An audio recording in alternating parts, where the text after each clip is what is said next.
The first thing I'm going to talk about is summoning clouds. One of the most important things for an Arakune player is knowing how to safely summon a cloud. The most basic way to get a cloud out, especially at the start of a round, is to super jump backwards, double jump, and then summon the cloud. Because Arakune's jumps are so high, most characters cannot stop him from doing this. What they will try to do, however, is punish him as he comes down.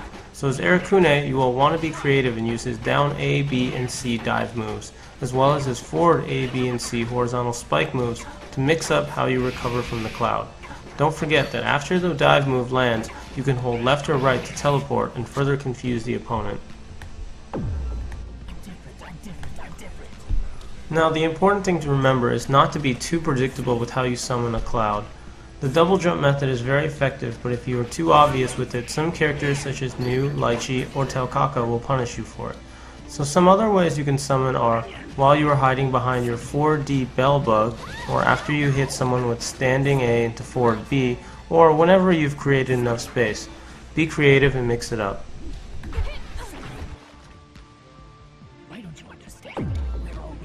Now that you've got your cloud out, your basic strategy should revolve around which specific cloud you just summoned and how the other character is going to get around this cloud. For example, if you got the high cloud, the opponent will likely try to attack you from the middle or bottom of the screen. You can use the down D spit bug to control the ground, or try to get a 4D bell bug out to protect the space directly in front of you. If you got the homing cloud, the opponent will most likely try to jump or air dash over it.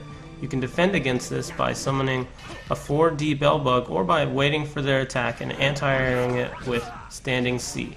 You could also meet them in the air with jump forward C. If you got the circular cloud that surrounds Arakune, you can use this defensively by walking backwards or backdashing when the opponent moves towards you. Or you can air backdash through the back of the screen, which will cause the cloud to fly directly across the center of the screen. Also, keep in mind that some characters such as Tager or Hakumen will try to destroy the cloud, so keep an eye out for this and punish them. Now that we've covered clouds and basic zoning, the next thing I'm going to talk about is attacking. Arakune has three main ways of approaching an opponent, and all of these are from the air. The first is his forward A, B, or C move, which is his horizontal spike. This move covers horizontal ground very quickly and is high priority in the air. It leaves Arakune's air options open and leads to combos on hit.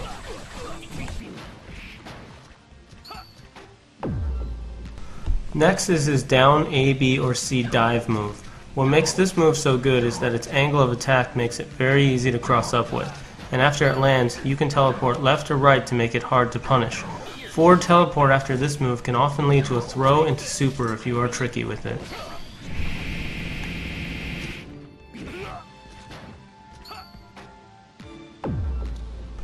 Arakune's third approach is his air dash cancel. The air dash cancel basically changes the trajectory of his air dash from a horizontal forwards direction into a down forward diagonal direction. The air dash cancel is performed by doing a forward air dash, then by holding back and performing an attack or barrier block. The most common attack to use with this technique is the jumping B spiky attack. This attack is hard to anti-air and leads to Arakune's basic mix-up and ground pressure.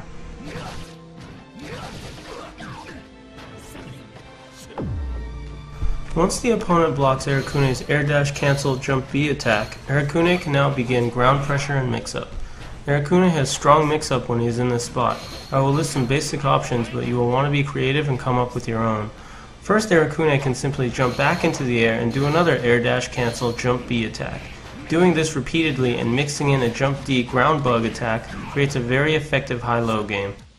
Both of these options lead to combos on hit.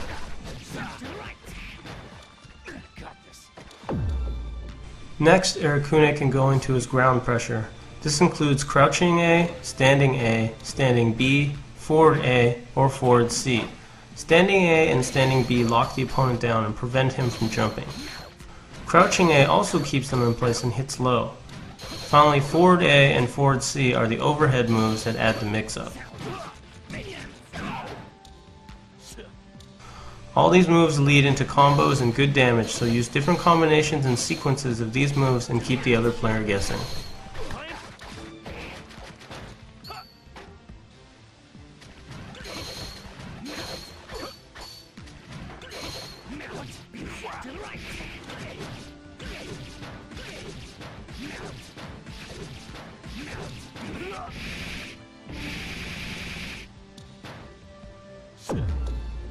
Finally, in the middle of all his air and ground mix-up, Arakune can simply throw the opponent. Whenever Arakune has close to half meter, he can throw into super for big damage and a free curse. This makes even blocking a dangerous option for the opponent.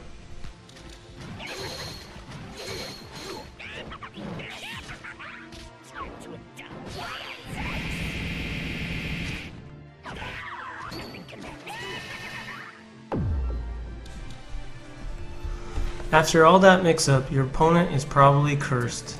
What this means is that Arakune can now summon 4 new bugs by negative edging or releasing each of the 4 buttons. A button makes a bug fly towards you from behind and above the opponent. B button makes a bug fly towards the opponent from above and behind you. C button makes a bug come from the ground, and D button makes a bug fly down and up in front of you in a U shape.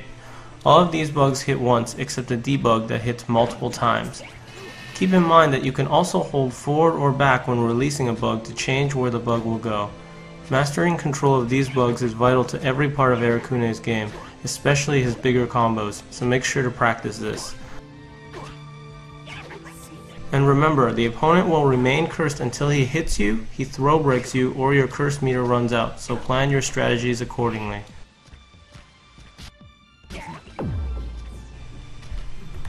Whether you choose to be offensive or defensive when the opponent is cursed is up to you. Both styles of play are viable. If you have the life lead, it's often smart to use the cursed bugs to lock down your opponent while you summon a forward D bell bug and another cloud.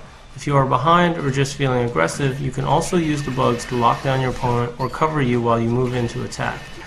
Which strategy is better really depends on the character you are facing and the specific player you are playing against. Just keep in mind that it is almost always in your best interest to try to recurse the opponent whenever possible.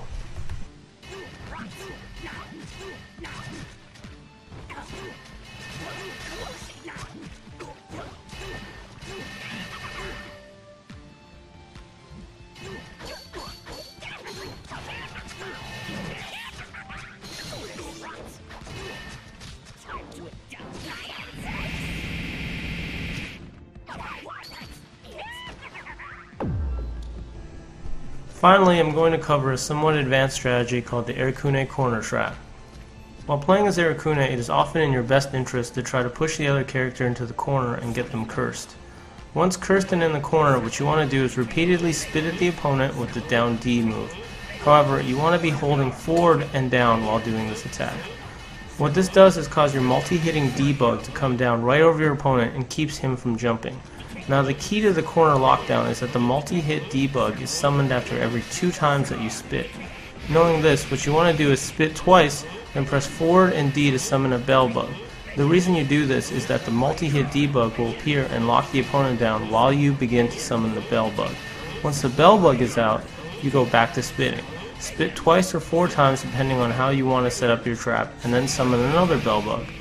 When you get used to this pattern, tighten up your trap by summoning A, B, and C bugs before, after, or while summoning your bell bug to really lock your opponent down. This corner trap can be very hard to get out of for many of the characters and forces them to either get hit or get their guard broken. It can win entire rounds by itself. And remember, the way that a character gets out of the corner trap is rather limited, so you can actually predict this and punish it as well.